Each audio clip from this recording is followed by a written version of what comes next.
Hey everyone, कैसे हो सबके सब। तो आज की जो हमारी वीडियो है इसमें हम स्टार्ट कर अपना नया टॉपिक प्लेन। ठीक है, तो यहाँ पर कुछ इंपॉर्टेंट पॉइंट्स मैंने लिखे हैं। ये इंपॉर्टेंट इसलिए हैं कि आपके जो है एक बेस है, जो प्लेन वाला टॉपिक हमारे यहाँ से स्टार्ट होगा। इसका पूरा का पूरा यहाँ पर बेस क्रिएट करेंगे। ठीक है, और आपको जो है बहुत ही कम यहाँ पर फॉर्मूले आपको अगेन याद करने की ज़रूरत पड़ेगी। सब कुछ आपको समझने की ज़रूरत है। ठीक है, तो सबसे पहले आपको जो याद करने वाली चीज़ है कि जनरल फार्मूला प्लेन जो होता है हमारा, a x plus b y plus c z plus d equals 0 होता है। ठीक है, ये आपको याद रख लें। दूसरा आपका है कि अगर जो है वो प्लेन एक पॉइंट से पास हो रहा है, वो पॉइंट हमें गिवन है, एक कोई प्लेन है, वो जो है किसी एक पॉइंट से पास हो रहा है, x1 y1 z1 से पास हो रहा है, तो अगर प्लेन की इक्वेशन पूछी जाएगी तो क्या इक्वेशन होगी। तो उसके लिए हमें सिंपली क्या करना होता है, यहाँ पर a और x की जगह पर x माइनस x1, ठीक है, y की जगह पर y माइनस y1, z की जगह पर z माइनस z1, लेकिन d वाला टर्म नहीं रहेगा। क्यों नहीं रहेगा, ये हम जो है नेक्स्ट वीडियो में और अच्छे से क्लियर होगा हमें। बट अभी मैं आपको समझा देता हूँ कि जो हमारा डी वाला टर्म आता है ना, वो इन्हीं को ओपन करने पर आता है। जैसे मैं इसको ओपन करता हूँ तो मेरा क्या आएगा, a x minus a x one, फिर plus b y minus b y one plus c z minus c z one equal 0। तो ये जो ए एक्स है प्लस बी वाई है, ये आप चेक करते रहना, a x plus b y plus c z, ये तो हमारा हो गया। बाकी minus a x one minus b y one minus c z one, ये जो चीज़ है इसको हम राइट साइड में कर लेते हैं, या फिर अगर यहीं पर रखेंगे तो जो हमारा डी वाला टर्म आता है वही रहता है माइनस ए एक्स वन, फिर प्लस में B y one plus c z one, यही हमारा है डी वाला टर्म। ठीक है, तो आपको जो इसीलिए यहाँ पर हमने क्या किया है कि डी वाला टर्म नहीं लिखा है। बाकी ये जो a x minus x one plus b y minus y one plus c z minus z one equal 0 है। और आपको नेक्स्ट वीडियो में और भी अच्छे से चीज़ें क्लियर हो जाएंगी। अभी आप जो थोड़ा सा, अगर आपको 60-70% समझ में आया कोई बात नहीं, आपको नेक्स्ट वीडियो में एकदम पूरा 100% क्लियर हो जाएगा। ठीक है, नेक्स्ट हमारा है equation of plane passing through 3 lines. अगर 3 लाइन्स हमें गिवन, 3 पॉइंट्स हमें गिवन है और उन तीनों पॉइंट से अगर एक प्लेन पास हो रहा है तो उसकी अगर हमें इक्वेशन फाइंड आउट करनी होगी तो ये हमारा फॉर्मूला होता है, डिटर्मिनेंट है, इसको सॉल्व करना है, हमारा आ जाएगा। अगेन बोलूँगा, ये जो फार्मूला आपको बिल्कुल भी याद करने की ज़रूरत नहीं है। क्यों नहीं है, मैं आपको समझा देता हूँ। देखो, आपका प्लेन किस तरह का दिखेगा, प्लेन आपको कुछ इसी तरह का दिखता है। ठीक है, यानी कि जब मैं 3D में बात करता हूँ तो अगर मैं इसको पूरा ओपन कर दिया मैंने अगर, ठीक है, तो ये जो ओपन करने पर इस तरह से मैं कर रहा हूँ, ये भी आपका एक प्लेन बन रहा है।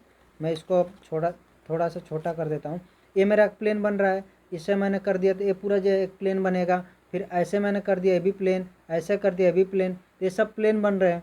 तो अब प्लेन जब है तो प्लेन में क्या है कि 3 पॉइंट हमारे यहाँ पर लाई कर रहे हैं, यानी क्या बोल रहा है, 3 पॉइंट से पास हो रहा है। यही तो बोला है कि equation of plane passing through 3 points, 3 point से पास हो रहा है। तो मैं मान लेता हूँ ये हमारा पॉइंट है ए है, ये हमारा पॉइंट बी है और ए वाला पॉइंट हमारा सी है। तो यहाँ पर मैं कहीं बना लेता हूँ, ए हो गया एक बी हो गया, एक सी हो गया, ऐसे मैंने बना लिया। ठीक है, ए वाला पॉइंट ए हो गया, बी हो गया, सी हो गया। मैं क्या करूँगा ना कि 2 वेक्टर निकालूंगा, कोई भी 2 वेक्टर निकालूंगा, या तो ए सी निकाल लूँ, ए बी निकाल लूँ, या फिर बी सी निकाल लूँ, बी ए निकाल लूँ, या बी सी निकाल लिया फिर सी ए निकाल लिया। कोई भी 2 वेक्टर मैं निकालूंगा यहाँ पर। ठीक है, और दोनों वेक्टर का मैं क्रॉस प्रोडक्ट कर दूंगा। ठीक है, यानी कि मैंने क्या किया, मैं यहाँ पर इस तरह से सपोज कर रहा हूँ कि ए सी वेक्टर एक निकाल लिया और दूसरा बी सी वेक्टर निकाल लिया। अब दोनों का क्रॉस प्रोडक्ट अगर मैंने किया तो मुझे कौन सा वेक्टर मिलेगा, एक परपेंडिकुलर वेक्टर मिलेगा, जो कि किस पे परपेंडिकुलर होगा, ए पर, जो ए सी लाइन है इस पर परपेंडिकुलर होगा और बी सी लाइन पर परपेंडिकुलर होगा। और हमें पता है ये दोनों लाइन कहाँ पर हैं, ये दोनों लाइन जो है हमारी एक प्लेन पर है।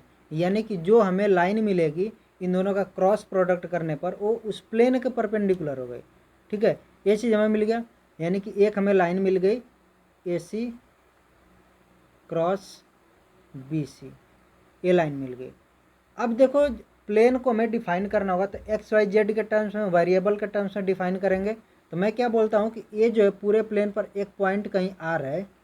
ठीक है, आर का मतलब हो गया हमारा एक्स वाई जेड पॉइंट है। एक पॉइंट आर है जो कि इस प्लेन पर मतलब कि एक तरह से वेरिएबल है तो पूरे प्लेन पर मूव कर रहा है, ठीक है। एक्स वाई जेड ये जो है वेरिएबल हमारा है। मैं क्या करूँगा कि एक जो है पॉइंट एक और वेक्टर बनाऊँगा, ठीक है। आर से लेकर के एक ए तक, या तो वेक्टर बना लिया आर से बी पर एक वेक्टर बना लूँगा, या फिर आर से सी पर। और ये जो आर वाला आर से सी सपोज मैंने ले लिया, ये जो मेरा वेक्टर होगा और जो परपेंडिकुलर वेक्टर है, मैं दोनों का क्या कर दूंगा, दोनों का कर दूंगा डॉट प्रोडक्ट। और डॉट प्रोडक्ट करने पर क्या हो जाएगा, आपको पता है कि ये वाला जो मेरा लाइन होगा, अगर मैं इसको लिखता हूँ, ये मेरा पॉइंट अगर मैं ले लेता हूँ पी है, ठीक है।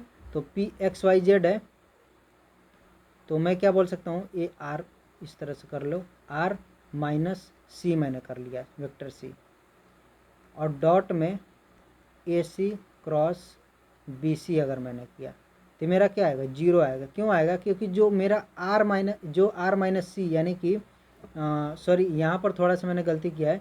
अगर मैं इसको बनाता हूँ, ये इस तरह से मिलाता हूँ तो सी माइनस आर होगा यहाँ पर। वैसे दोनों भी सही है, आर माइनस सी भी सही है, इसको भी हम ले सकते हैं। तो अगर मैंने इस तरह से किया आर माइनस सी, और इसका जो डॉट प्रोडक्ट किया, आर माइनस सी जो मेरा कहाँ पर लाई करेगा, प्लेन में लाई करेगा। और प्लेन के परपेंडिकुलर मेरा जो ए सी क्रॉस बी सी है, दोनों का डॉट प्रोडक्ट लूँगा, क्या आ जाएगा, जीरो आ जाएगा। क्यों जीरो आएगा, क्योंकि यहाँ पर जो है ये प्लेन के साथ में 90 डिग्री का एंगल बना रहा है। जब ये प्लेन के साथ में 90 डिग्री का एंगल बनाएगा तो इस लाइन जो है आर माइनस सी जो मेरा वेक्टर ए वाली लाइन बनेगी, इसके साथ में भी 90 डिग्री का एंगल बनाएगा, और यहाँ से मेरा ये आ जाएगा जीरो। और सेम चीज़ को ना यहाँ पर हमने सॉल्व करके इस तरह से लिखा है।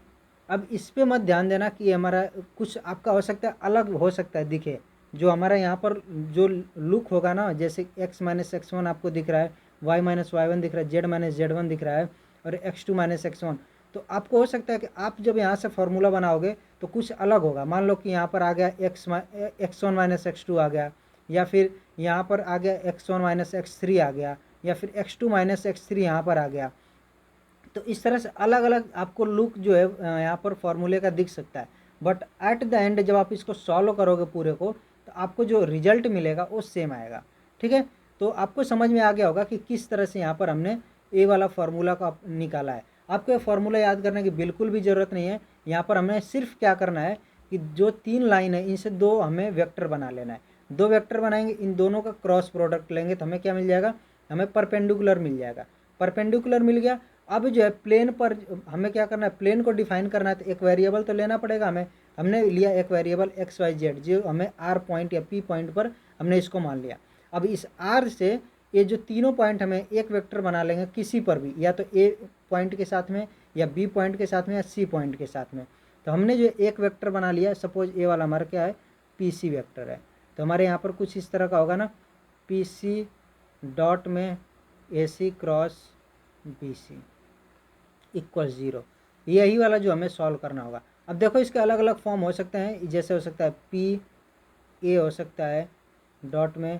अब ए वाला जो चीज़ है जो यहाँ पर मैंने क्रॉस प्रोडक्ट किया है, ए भी आपका अलग अलग हो सकता है, बट इसको मैं चेंज नहीं कर रहा हूँ। ए भी आपका सेम फार्मूला है आपका। अगर यहाँ पर पी बी डॉट में ए सी क्रॉस बी सी रहेगा तब भी सेम फार्मूला है। तो ये जो जितने भी आपके फार्मूले हैं सब सेम है, आपको कोई भी इसमें टेंशन वाली बात नहीं है, ठीक है। तो आई होप जो आपको समझ में आ गया कि हमारा प्लेन किस तरह से डिफाइन किया गया है। अब ये जो है आपको अगेन नेक्स्ट वीडियो में भी कुछ इसी तरह का हम चीज़ों को लेकर के प्लेन को अगेन डिफाइन करेंगे, थोड़े से डिफरेंट एक फार्मूले को हम यहाँ पर डिराइव करेंगे, ठीक है। तो आई होप ये चीज़ आपको समझ में आ गया। अब नेक्स्ट हमारा 4 points are said to be coplanar. Coplanar का मतलब कि एक ही प्लेन में 4 पॉइंट हमें गिवन है, तो 4 पॉइंट को अगर हमें ये पता करना हो कि चारों पॉइंट एक प्लेन में है कि नहीं है, तो हमें क्या करना पड़ेगा कि हम 3 पॉइंट से एक क्या करेंगे, प्लेन बना लेंगे, और चौथे पॉइंट को उसमें पुट करके देख लेंगे प्लेन की इक्वेशन में कि वो सेटिस्फाई कर रहा है नहीं कर रहा है। अगर सपोज करो हमारे पास जो है एक यहाँ पर इक्वेशन आई, ये इक्वेशन में चौथा पॉइंट इसको सेटिस्फाई कर रहा है, इसका मतलब क्या है, उसी प्लेन में वो लाई कर रहा है, ठीक है। अगर सेटिस्फाई नहीं करेगा तो उस प्लेन को उस प्लेन में लाई नहीं करेगा, ठीक है। तो ये हमारा जो है एक ये पॉइंट हो गया कि कोप्लेनर को हमें कैसे 4 पॉइंट को वो करना होगा। अब दूसरी चीज़ आपको हमेशा याद रखना है कि 3 पॉइंट्स अगर आपके दिए हैं, ठीक है, 3 पॉइंट्स दिए हैं, तो 3 पॉइंट हमेशा ही कोप्लेनर होंगे। कैसे होंगे, देखो 3 पॉइंट को आप कहीं भी ले लो, कहीं पर भी आप 3 पॉइंट लो, वो तीनों पॉइंट एक प्लेन बना देंगे, ठीक है। आप जो स्पेस में 3 पॉइंट लो, मान लो कि मैं यहाँ पर एक पॉइंट ले लिया, एक पॉइंट यहाँ पर ले लिया और एक पॉइंट इधर ले लिया, तो अब क्या होगा, मेरा एक ऐसे प्लेन बन जाएगा। मैंने क्या किया, अब दो पॉइंट तो ऐसे ही रखे, अब तीसरे पॉइंट को मैं कहीं पर भी घुमाऊंगा वो मेरा प्लेन बनता जाएगा। तो 3 पॉइंट आपके हमेशा ही कोप्लेनर होते हैं, ठीक है। इसीलिए जो हमें जब चेक करना होता है तो 4 पॉइंट को हम चेक करते हैं, ठीक है। और कोलिनियर के केस में हमारा क्या होता है कि 2 जो पॉइंट होते हैं हमारे जो होते हैं 2 पॉइंट हमेशा ही कोलिनियर होते हैं, क्योंकि आप स्पेस में कहीं पर भी 2 पॉइंट लोगे उनसे एक लाइन बन जाएगी। लेकिन तीसरा वाला हो सकता है कि वो कोलिनियर ना हो, जैसे 2 पॉइंट अगर हमने यहाँ पर लिए तो दोनों एक लाइन बना देंगे, लेकिन अगर मैंने तीसरा यहाँ पर ले लिया तो एक लाइन में नहीं बनेंगे, ठीक है। ठीक है। तो आपके 2 पॉइंट हमेशा कोलिनियर होते हैं। तीसरा पॉइंट को हमें चेक करने के लिए हमें क्या करना पड़ता है, हमें अलग अलग मेथड हमने यहाँ पर देखे थे कि किस तरह से हम कोलिनियरिटी को चेक कर सकते हैं, ठीक है। अब इसी में एक और पॉइंट हमारा है। अब तीसरा पॉइंट हमारा पांचवा पॉइंट हमारे यहाँ पर है कि अगर जो है एक प्लेन है वो हमारे कोऑर्डिनेट एक्सिस को अगर ए पॉइंट पर कट कर रहा है, यानी कि जो कोऑर्डिनेट है उसका a,0,0 है, ठीक है। ऐसे बी पॉइंट पर कट कर रहा है, उसका कोऑर्डिनेट 0, b 0 है। सी पॉइंट पर कट कर रहा है, यानी कि उसका कोऑर्डिनेट 0, 0, c है। तो इसका मतलब क्या हो गया कि हमारी जो है कोऑर्डिनेट एक्सिस इस तरह से है और वो प्लेन इस तरह से कट कर रहा है, ठीक है। कुछ इस तरह से हमारे यहाँ पर बन रहा है, इस तरह से कोऑर्डिनेट है और आपका ये प्लेन कुछ इस तरह से कट कर रहा है, ठीक है। तो आपका एक्स एक्सिस पर कट कर दिया, वाई पर कट कर दिया, जेड पर कट कर दिया, ठीक है। इस तरह से आपका प्लेन कट कर रहा है। तो उनके कोऑर्डिनेट आपको गिवन है यहाँ पर इसका मतलब क्या हो गया, एक्स एक्सिस पर ए डिस्टेंस है, वाई एक्सिस पर बी डिस्टेंस है, जेड एक्सिस पर सी डिस्टेंस है। तब जो है हमारी उस प्लेन की क्या इक्वेशन होगी, तो हमारी इक्वेशन होती है एक्स अपॉन में ए प्लस वाई अपॉन में बी प्लस जेड अपॉन में सी इक्वल 0। ये हमारी इक्वेशन होती है। सॉरी, यहाँ पर जो है आपका 1 होगा, यहाँ पर आपका 1 होगा। तो x upon a equals x upon a plus y upon b plus z upon c equals 1 होता है। ये आपकी जो है एक इक्वेशन है। जब आपको पता हो कि हमारे जो है कोऑर्डिनेट एक्सिस पर ए डिस्टेंस है, एक्स एक्सिस पर ए है, वाई पर बी है, जेड पर सी है, तब आपको ए वाला फार्मूला यूज कर लेना है। सिमिलरली अगर आपको पूछ ले कि एक्स इंटरसेप्ट क्या, वाई क्या है, जेड क्या है, तो आपको यहाँ से इस तरह से पता चल जाएगा। लेकिन अगर मान लो कि हमारा जो है थोड़ा सा कॉम्प्लिकेटेड वहाँ पर इक्वेशन गिवन है, तो आपको क्या करना होगा, एक्स इंटरसेप्ट अगर पूछेगा तो वाई की वैल्यू 0, जेड की वैल्यू 0 कर देंगे। अगर जो है वाई एक्सिस पर इंटरसेप्ट पूछेगा तो एक्स की वैल्यू को 0 और जेड की वैल्यू को 0। ऐसे ही अगर जेड एक्सिस पर इंटरसेप्ट तो एक्स की वैल्यू को 0, वाई की वैल्यू को 0 कर देंगे, ठीक है। तो ये जो है आपको फार्मूला 5वां पॉइंट में नोट कर लेना है। जो भी चीज़ें आपको नोट कर लेनी है। अब नेक्स्ट वीडियो में हम कुछ और भी प्लेन के बारे में ऐसे थ्योरी वाली चीज़ें देखेंगे, फिर हम क्वेश्चंस को करेंगे, तो आपको और भी चीज़ें क्लियर होती जाएंगी। बट थोड़ा सा हमारा जो यहाँ पर अभी चीज़ें बच रही हैं जो थ्योरी वाली चीज़ें हैं, तो नेक्स्ट वीडियो में उनको कवर करेंगे। तो मिलते हैं नेक्स्ट वीडियो में। Till then take care, bye bye.